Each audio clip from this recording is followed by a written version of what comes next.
Cashet Cave. So, umabot siya ng 1.1k views.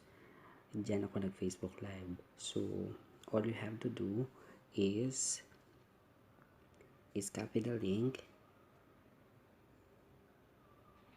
Yes. Go to the Google Chrome.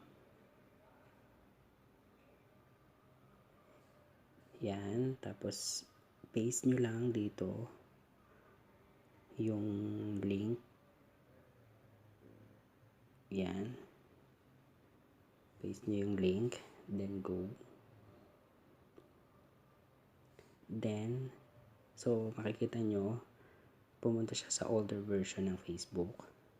Dun sa may link, niya, kung tutusin, is, so yan, older version niya. So, sa may link, kung tutusin, i-edit nyo yung link. Dun sa may letter M, i-type nyo lang, lagyan nyo lang yung M ng basic, word na basic. Then, so, ayan na yung ano natin. Then, make a deep press. Long press nyo lang. Then, download the link. So, makikita nyo yung details dito.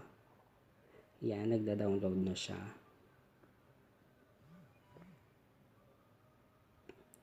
So, wait lang natin guys.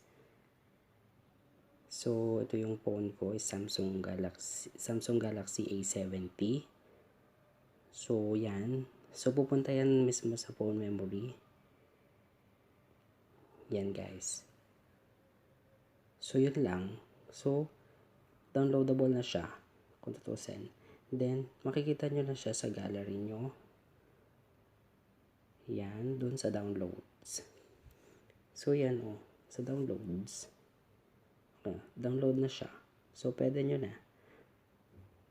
So, thank you guys. I hope na may natutunan kayo sa aking videos. Thank you guys.